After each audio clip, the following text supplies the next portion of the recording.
यहाँ पे अभी जो इशू चल रहा है कि कोविड-19 की जो थर्ड वेव अभी आई है, तो उसके लिए हम प्रशासन की तरफ से जो इंफ्रास्ट्रक्चर उस लग रहा है, उसके लिए हम लोग सज्ज हैं।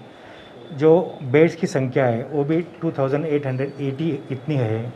वैसे ऑक्सीजन की जो लास्ट टाइम में बहुत कमतरता हुई थी, उसको मद्देनज़र रखते हम लोगों ने 89.46 मीट्रिक टन ऑक्सीजन अपने को उपलब्ध हो सकता है, ऐसी व्यवस्था भी की है। उसमें maximum contribution liquid medical oxygen का है, वो जो 63 मीट्रिक टन का है, वो भी अभी कुछ दिनों में हमको उपलब्ध हो जाएगा।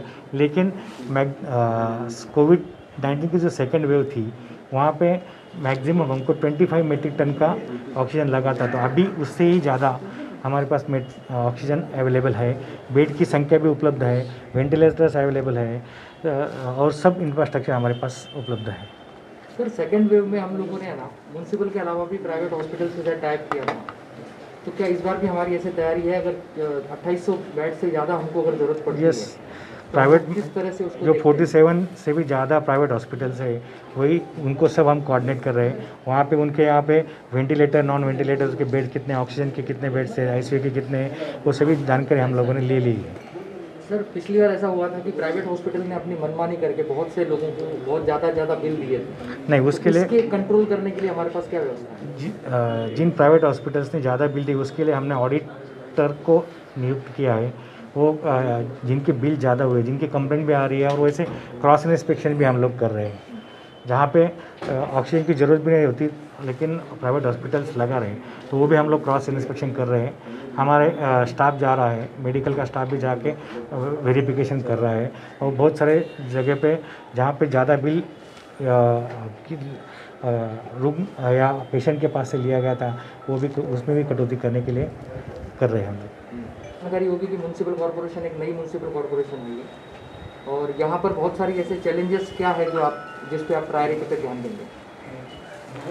चैलेंजेस तो अभी तो पहला चैलेंज तो कोविड का ही है हमको। ये जो थर्ड वेव है, ओमिक्रॉन है, उसका ओमाइक्रॉन है, उसका ही पहला चैलेंज हमारे लिए है। बाद में बहुत सारे इश्यूज़ है जो अभी मैं HOD, जो हमारे डिपार्टमेंट के अलग अलग HODs हैं, उनसे सब उनके डिपार्टमेंट में क्या क्या इश्यूज़ है, कौन से फ्लैगशिप इश्यूज़ है या कौन से क्रोनिक इश्यूज़ है, उसकी मालूमात करके फिर मैं उनके काम करने वाला हूँ। सर हमारा एक अनुभव रहा है पिछले 4-5 सालों से, एक तो म्यूनसिपल कॉर्पोरेशन में कम्युनिकेशन का गैप है। जितने भी नंबर हैं वो लगभग नंबर लगते नहीं है। CUG जो है, मतलब कम्युनिकेशन को लेकर के आपका क्या प्लान है?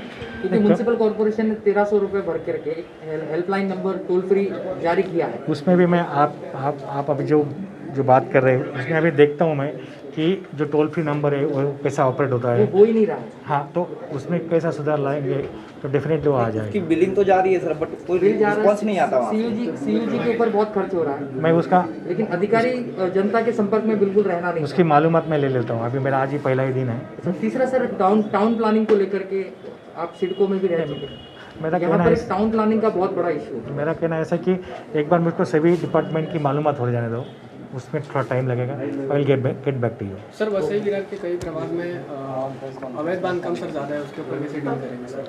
मैं वही बोल रहा हूँ कि मेरा आज पहला